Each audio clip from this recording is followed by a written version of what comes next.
Muy buenas noches. Parece mentira, pero ya pasó 4 días del domingo. Dice la palabra que en los últimos días los días serían acortados por amor a sus escogidos. Así que vemos que los días pasan muy rápido y nos estamos acercando a la venida de nuestro Señor. Amén. Que el Señor nos ayude a tomarnos fuerte de Dios. Amén.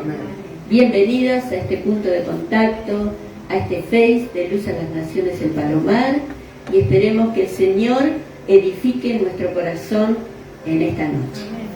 Y vamos a ir a leer la palabra del Señor allí en Filipenses 4:5, que dice así la palabra del Señor: vuestra gentileza sea conocido de todos los hombres, conocida de todos los hombres, el Señor está cerca. Amén. Gloria a Dios. Y quiero compartir con ustedes dentro del tema Determina y resplandecerá luz. Hoy quiero compartir con ustedes, debemos aplicar los principios éticos de Dios. ¿Cómo es el tema? Los principios éticos de Dios. Y hay frases célebres acerca de la ética. Y dice, la ética es saber la diferencia entre lo que tienes derecho a hacer y lo que es correcto hacer. Peter Stewart dice esto, ¿no? Trabaja para mantener viva en tu pecho esa pequeña chispa de fuego celeste, la conciencia. George Washington. La ética no es otra cosa que la veneración a la vida. Albert Schweitzer. Con la moral corregimos los errores de nuestros instintos y con el amor los errores de nuestra moral. José Ortega y Gasset. Esforzarse en pensar bien, he aquí el principio de la moral. Blaise Pascal. La ética, la equidad y los principios de la justicia no cambian con el calendario. D.H. Lawrence. La ética es la actividad del hombre dirigida a garantizar la perfección interna de su propia personalidad. Albert Schweitzer. Y qué lindo que es, porque las frases célebres son hechas por personas que han experimentado, que son sabios, algunos de ellos son científicos, psicólogos, y debemos, a mí la que me gustó es esa parte: con la moral corregimos los errores de nuestros instintos y con el amor los errores de nuestra moral. Amén. Porque realmente tenemos instintos que a veces nos guiamos por los instintos, no nos hacemos preguntas y de pronto nos vemos con la consecuencia de cosas que hicimos sin pensar. Entonces es tan importante que la moral, la ética de Dios esté en nosotros para corregir estas situaciones y también con el amor corregir nuestros errores, nuestra moral. Amén. Y vamos a entrar en este tema de los principios éticos de Dios, porque Dios es un Dios ético. Amén. Él no obliga a nadie. Él puso allí en sus ángeles el libre albedrío de escoger entre el bien y el mal. Y estando en el cielo, ellos decidieron ser arrastrados, algunos, por el engaño de Lucifer, que luego fue Satanás. Así que Dios es un Dios ético. Nadie va a ir al cielo obligado. Hay personas que acá no quieren saber nada con Dios. Tampoco quieren saber nada con ustedes o conmigo. Pero eso no le va a librar de estar delante de Dios algún día y que el Señor le diga: mira todas las oportunidades que te di, y no quisiste. Por lo tanto, no te corresponde estar conmigo, sino te corresponde estar con aquel que elegiste. Porque o estamos con Dios o estamos con el diablo. Amén. Así que, hermanos, que el Señor es un Dios ético que nunca va a traspasar en la decisión de tu corazón. Amén. Y número 1, los principios éticos de Dios. Dentro de estos principios está la delicadeza. Diga la delicadeza. Y este principio es un principio poderoso que abre y que nos abre la Escritura con una línea de enseñanza. Allí en Proverbios 15:1 dice: la blanda respuesta quita la ira, mas la palabra áspera hace subir el furor. La delicadeza. Nosotros podemos tener muchos motivos para enojarnos y para sacarnos. Y yo le digo porque yo sí me he sacado, me he enojado. Y me di cuenta que muchas veces no es, como dice la palabra, airaos pero no pequéis. O sea que tiene que haber un límite para el enojo. No tiene que ser algo que se derrame sin límite, porque es así que se llega a violentar y hasta matar a una persona. Lo que vimos desde ayer en la televisión, este muchacho que lo noquea a este hombre, ¿lo vieron ustedes? Por un rayón del auto. Claro, era un auto de alta gama. Pero tremendo, ¿no? Uno ve, se horroriza, pero realmente cuando no hay una ética y no hay un medir de el mal hecho y la reacción, porque la reacción fue desmedida, y qué mal que está este hombre. Ojalá que no muera. Y si vive, que quede bien. Proverbios 25:15 dice: con larga paciencia se aplaca el príncipe, y la lengua blanda quebranta los huesos. O sea que tenemos recursos de sabiduría, de la delicadeza de Dios, para aplicarlo en nuestras vidas como un principio. ¿Para qué? Para quitar la ira. Hoy hay mucha ira en las personas. Hay mucha gente enojada. No saben por qué, pero están enojados contra todo el mundo. Y aún en personas contra personas, la relación es contra personas que ni conocen. Pero hay una ira, hay una violencia dentro. Por eso nosotros, sabiendo que nuestro Dios es tan ético, es tan sabio, es tan amoroso, es tan lleno de misericordia, de benignidad, que podamos aprender esta delicadeza de Dios. ¿Amén? Yo podría hablar mal, y hay muchos creyentes que cuando se enojan dicen también malas palabras, ¿no? Pero no debe ser así. Allí en Proverbios 25:15 dice: con larga paciencia se aplaca el príncipe. El príncipe que se subió al caballo. Se aplaca el temperamento, y la lengua blanda, porque cuando uno está enojado, la lengua se endurece. Y habla cosas que a veces no se sienten. Entonces, la lengua blanda quebranta, ¿qué? Los huesos. Mire qué poder que tiene. Así que nos conviene a nosotros aprender de Dios. Una respuesta suave puede resistir la más acalorada discusión.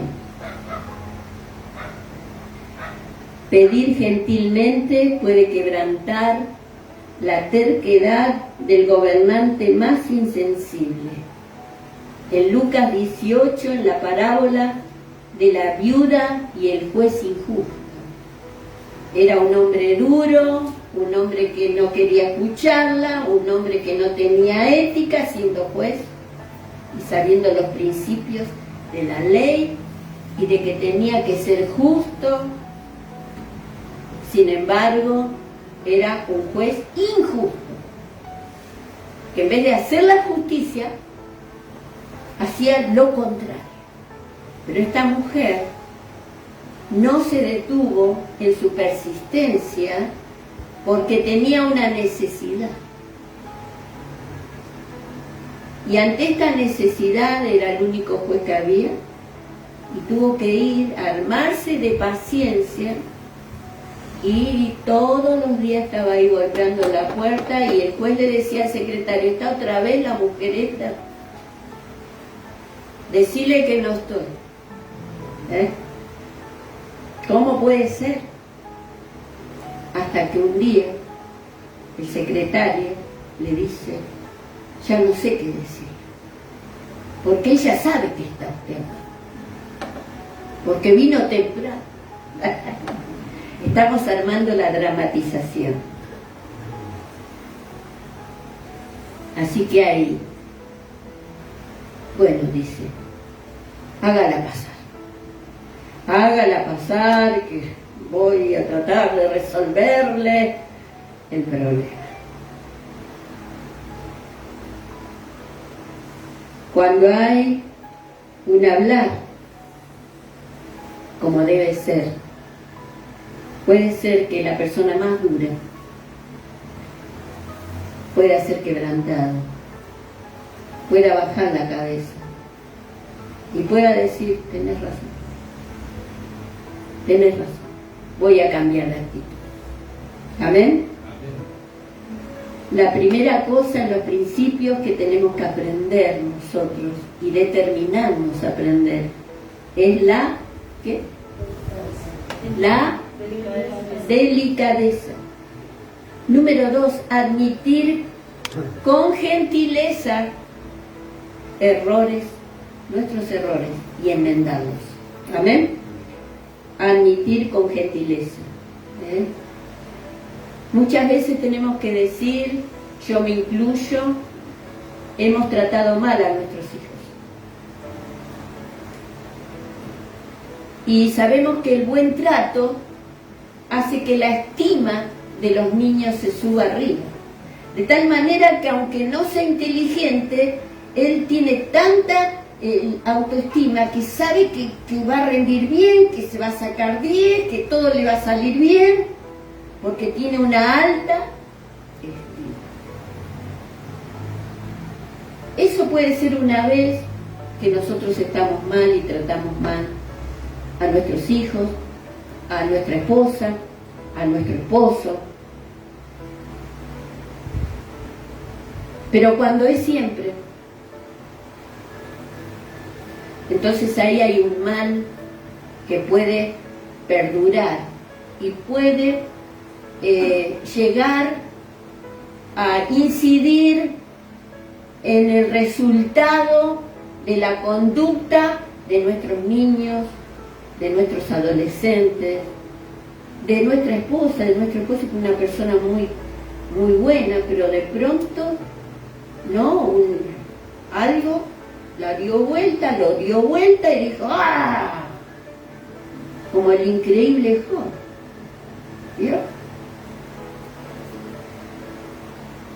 Entonces, se necesita la gentileza para admitir los errores.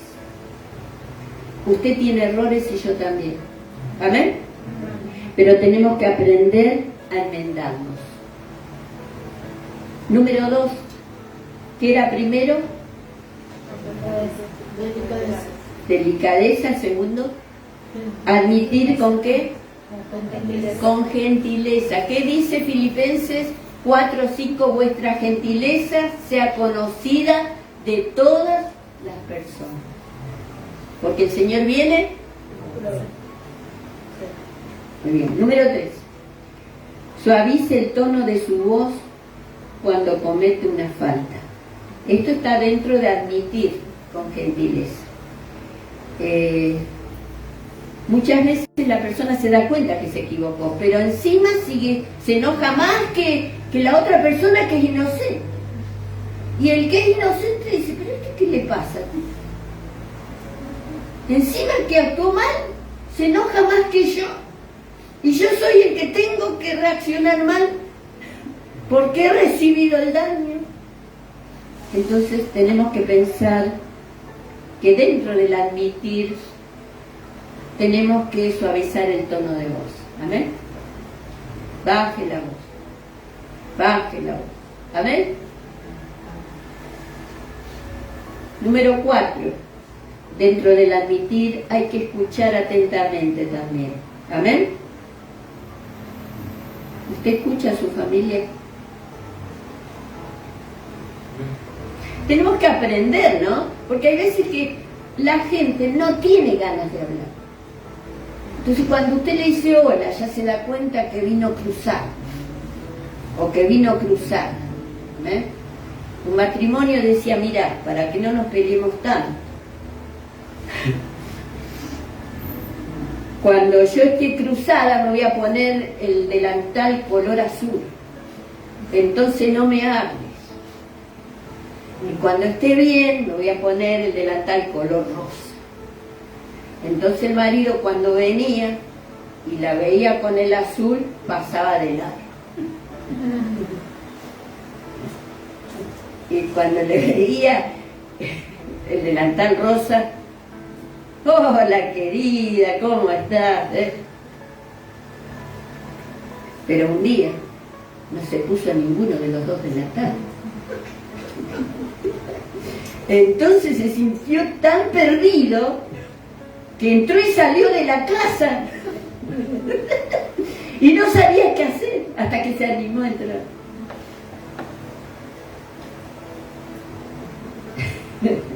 Tenemos que saber entendernos, escucharnos, porque hay muchas veces la persona que habla más, ¿no? Le decía a una persona, pero para hablar como hay que sacar turno,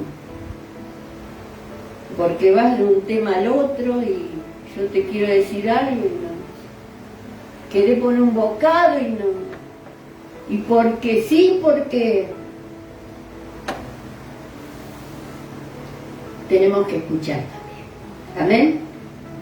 Es una manera de admitir con gentileza que la otra persona también tiene sus necesidades y que no es mudo y que no es muda. ¿Amén? Admitir con gentileza también es escribir una carta, porque a veces las palabras son limitadas, muy limitadas. A mí me llega mucho lo que me escriben, muchísimo. Usted me puede decir en palabras algo, pero cuando usted me escribe algo, me llega mucho al corazón. Escribo una carta expresando cariño y respeto, porque todos los seres humanos tenemos una necesidad. ¿De qué? De cariño, de saber que lo que estamos haciendo está bien, que está llegando. Y esto no le pido que usted me escriba, si lo siente hágalo, pero para su familia, escríbale una carta. ¿Cuánto escriben? 3. ¿Y los demás no escriben? Le compramos una lapicera.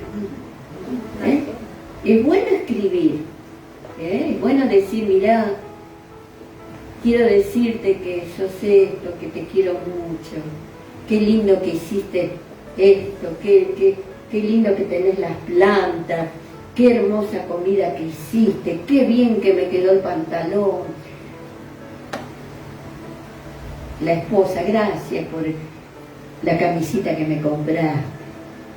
Algunos dicen, ay, esa pavada. No, gracias. Gracias por lo que haces. Admitir con gentileza es escribir una carta expresando cariño. ¿Cuántos lo van a hacer? Hoy es jueves. ¿Para cuándo lo piensan hacer? ¿Hoy lo pueden hacer? ¿Para el domingo pueden tener una respuesta? Bueno, lo voy a anotar porque después me olvido. Admitir con gentileza también es orar juntos cuando se está atravesando una prueba. Usted sabe que hay una prueba y algo, usted sabe cuando alguien no está bien. ¿Qué hay que hacer? Indagar qué le pasa, que no enojarse, sino vení, vamos a orar juntos. ¿Qué te pasa? ¿Qué petición tenés? Vamos a orar. Y eso, hermanos, es una bendición. ¿Amén? Una bendición. Yo a mi hija le digo, a ver, ¿cómo andas en el trabajo?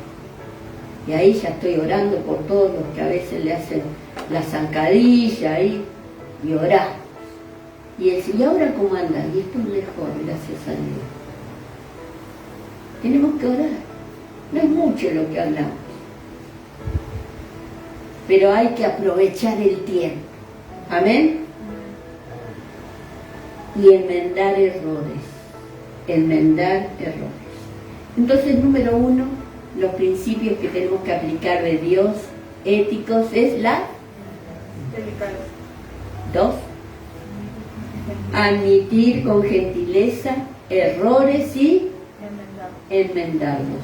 Y número 3, haga un pacto de amor. ¿Cómo es el número 3? Haga un pacto de amor. En Deuteronomio 7:9, el Señor hizo pactos con el pueblo. Dice, conoce pues que Jehová tu Dios es Dios, Dios fiel, que guarda el pacto y la misericordia a los que le aman y guardan sus mandamientos hasta 1000 generaciones. Mire si no tiene alcance el pacto que el Señor hace. Usted no lo va a ver, pero sus generaciones, si no viene el Señor, van a ver este pacto que el Señor hizo con su pueblo y con sus hijos, que le aman y cumplen con sus mandamientos. ¿Usted le ama al Señor? ¿Obedece los mandamientos de Dios? Gloria a Dios, dentro de esos mandamientos varias cosas. Obedeced a vuestros padres, obedeced a vuestros pastores, obedeced a la palabra. Entonces dice que este pacto va a ser ¿qué? Firme, de bondad, de amor. ¿Por cuántas generaciones?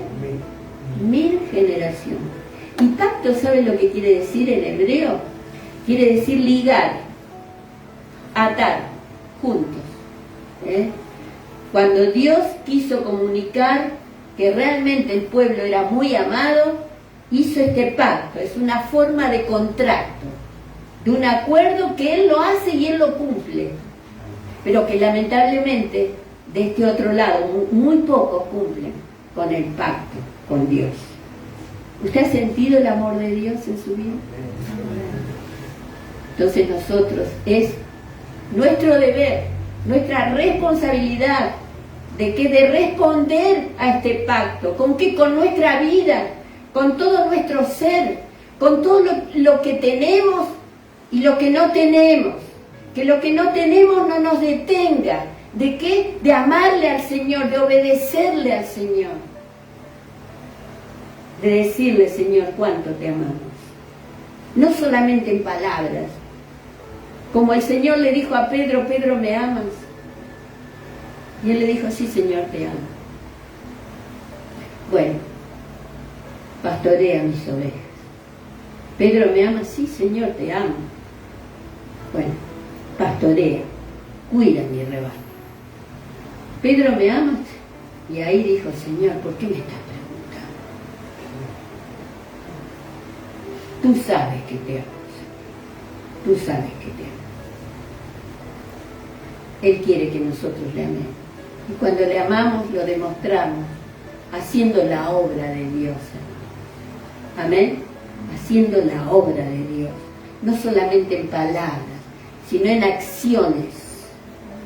Y sabe que este amor, este ligar, este atar, quiere decir que estamos atados a Dios, porque Él nos ligó con su pacto. Estamos dentro del pacto del Señor. Somos beneficiados por el amor y la misericordia de Dios. Y este ligar quiere decir que yo estoy seguro por este cuidado, por este pacto, por este acuerdo, de estar con nosotros todos los días hasta el fin del mundo. Y sabe que este pacto nos libera del peso de que nosotros todos los días tenemos que probar que Él nos acepte o no. Porque si me porto mal no me va a aceptar, porque si me porto bien me va a aceptar, pero si me equivoco no me va a aceptar. Este pacto nos tiene ligados a Él. ¿Cuántos sienten? Están ligados al Señor. Yo podría hacer muchas cosas que a veces la carne quiere que yo haga, pero no lo hago porque estoy ligado a Dios. ¿Y usted? No lo hago porque estoy ligado por este pacto que fue escrito con la sangre de Jesús. Y Él nos ha aceptado. Amén. En una empresa se hizo un estudio muy interesante. Los jefes de la empresa querían saber cuál era la manera o lo que ellos tenían que implementar para que las personas rindieran mejor. Y encontraron, dividieron en dos grupos. Del grupo A estaban las personas, tanto mujeres como hombres, personas que estaban muy presionadas por el tiempo, que vivían apurados, que vivían ansiosos, que tenían una necesidad intensa de acumular cosas, de pagar cosas, y bueno, los pusieron en un club. Y llegaron a una conclusión, que estos que estaban de esta manera, consumidos por las presiones, que eran como que vivían corriendo, eran los que vivían enojados, hostiles, despotricando contra la empresa, contra los compañeros.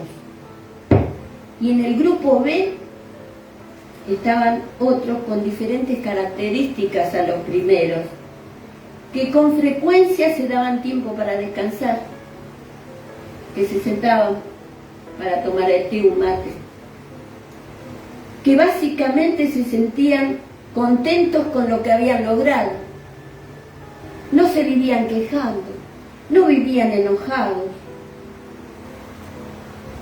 Y llegaron a una conclusión de que estos que estaban contentos con lo que tenían, con la empresa, que reaccionaban de diferente manera, eran los que tenían menos hostilidad y menos ira, no vivían enojados. Resultados es que los de tipo A vivían apurados, vivían enojados, vivían presionados por los negocios de la vida, por lo que tenían que alcanzar, y se sentían inseguros de sí mismos, aunque estaban rodeados de logros, se sentían inseguros de sí mismos. Entonces esa inseguridad los llevaba a estar enojados contra todo el mundo. Los del equipo B, aunque tenían un temor interno de que por ahí alguna vez se podían quedar sin trabajo, que podían dejar de pagar sus deudas, sin embargo, tenían un fuerte sentido de seguridad y fueron a indagar por qué. Y era porque cada uno de ellos tenían a alguien en la familia que había sido su línea de apoyo, en presencia, en amor, en que no le vivían exigiendo la perfección, el 10, que baje de peso, que cambie esto, que cambie. Entonces se dieron cuenta qué era lo mejor para la empresa. Hermanos, nosotros pertenecemos a la empresa de Dios. Amén. Que el Señor es el punto de apoyo nuestro. Que Él quiere que nosotros vivamos bien aunque no tengamos todo lo que queremos. Que nos contentemos con lo que el Señor nos ha dado. Que no vivamos como en una carrera. Que a dónde queremos llegar, a quién le queremos ganar. Si la mayor riqueza que podemos tener es tener al Señor en nuestra vida. Esa es la mayor riqueza que Pablo dijo, yo lo tengo todo por basura, con tal de alcanzar estas riquezas insondables que el Señor me ha dado y que he conocido, tiro todo por basura, porque quiero vivir para mi Dios. Dale un fuerte aplauso al Señor.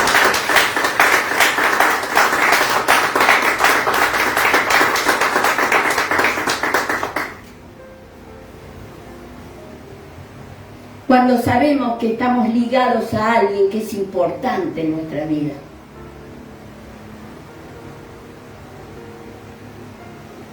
Podemos lograr muchas cosas. Y el más importante, no sé para ti, yo creo que en mi vida ha sido mi madre. Mi padre en su momento, que fue el que me dio cada palizo. Pero mi madre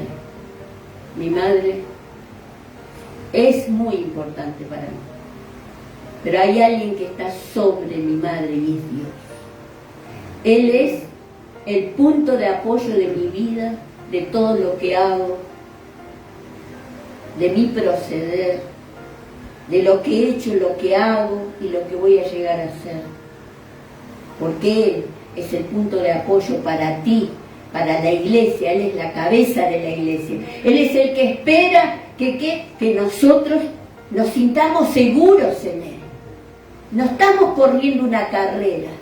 Él espera que nosotros nos perfeccionemos por amor, porque queremos agradarle, porque queremos estar dentro de ese pacto que el Señor nos ha ofrecido. ¿Cómo hacerlo? Confiando toda nuestra vida en Él. Amén. Leyendo su palabra, orando al Señor. ¿Cuántos se están arrodillando? ¿Se arrodillan? Qué lindo que es arrodillarse delante de Dios. Es el mejor momento.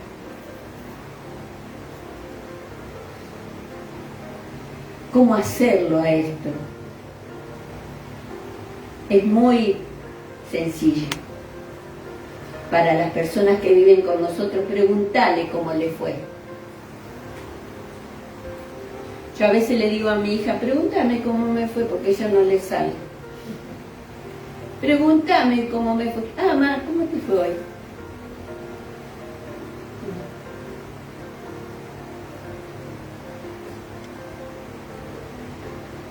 Tenga el mayor interés los eventos especiales de sus hijos. Amén. Vaya. Cuando va a jurar la bandera, cuando le van a entregar un diploma. Y usted no sabe lo que me pasó a mí. Pero a mi hija le van a dar un diploma. Lo iban a hacer un día que yo podía ir. Lo pospusieron. ¿Qué día eligieron para darle el diploma? No. Mañana, hermano. A la misma hora que yo tengo que estar predicando. Entonces la llamé enseguida a mi hija, mirá, le digo, hija, por favor, hace más de 2 meses que los hermanos me invitaron a predicar, no puedo faltar. Pero yo voy a estar con mi corazón con vos, porque vos sabés que yo iba a ir, pero le avisaron con 3 días. Es muy importante.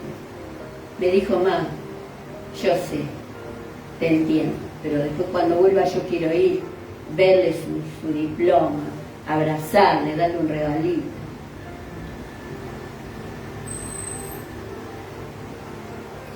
Demuestre delante de sus hijos que usted ama a su esposa o a su esposo.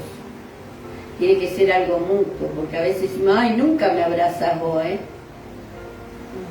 Tiene que ser calle de doble mano. Amén. Dios, de una mano usted tiene que ir para una dirección nomás. Tiene que ser de doble mano, delante de los hijos. Te quiero, ma. Amén, no sé cómo usted le dice. Te quiero, pa. Qué lindo que estás. Aleluya. Como decía Rubén Ortiz, no cambio a mi viejita ni por 2 de 15. Y él siempre decía, yo la amo a mi esposo. Pero qué importante que es decirlo delante de los hijos y delante de la familia, aunque no sea creyente, mejor. Cuando no son creyentes, mejor. Ese día ponete de acuerdo. Y vos no le vas a decir, ¿qué te pasa? Que no, recibilo. Tenemos que dar testimonio, amén. Te amo, vení que te abrazo. Gloria a Dios, te quiero mucho, amén. Me sorprendió un día y me gustó mucho la foto que se sacaron Eli con Sergio y pusieron en su muro. Qué linda foto. La sacaron, ¿no? ¿O está todavía? Hace mucho que no cliqueo ahí. Pero qué lindo, qué lindo. Que es abrazarse. Amén. Escriba 10 razones por las que usted está orgulloso de su esposa o de su esposo. 10 razones. Y de sus hijos. ¿Lo va a hacer? Hola. Bueno, esto está dentro de lo que usted puede escribir, ¿eh? 10 razones. Pastora, no tengo 10. Me sobran los dedos de una mano. Bueno, trate de buscar, amén, razones por las que usted está orgulloso de su hijo, de su esposo, de su esposa. Amén. Y por último, felicítelos por su esfuerzo. Incluso cuando hayan perdido el partido. Yo que a veces juegan al tenis, al partido, al futsal, y pierden y vienen bajoneados, me agarró el bajón. Pero te felicito, si vos no hubieras estado, hubieran perdido por más goles. Amén. Así que el Señor nos ayude. Qué bueno que es nuestro Dios. Que podamos implementar las éticas. Tenemos a un Dios ético que nos da principios que Él quiere que nosotros lo aprendamos y lo vivamos. La delicadeza, el admitir con gentileza nuestros errores y enmendarlos y hacer un pacto de amor. Vamos a orar. Gracias, Señor, gracias, Jesús, por este día que nos has dado, porque siento que tú estás aquí. Necesitamos esta palabra. El mundo necesita saber que tú eres un Dios amoroso. Gracias, Señor, gracias, Dios. Te ruego que perdones nuestros pecados, nos limpies de toda maldad, que quites una actitud violenta, Señor, en el nombre de Jesús. Sí, Señor, sí, Jesús. Queremos serlo como tú eres. Bendícenos, Señor. Gracias, Jesús. Amén y amén. Y te espero el domingo, más o menos a las 11 menos cuarto. Voy a estar predicando. Bueno, que Dios les bendiga.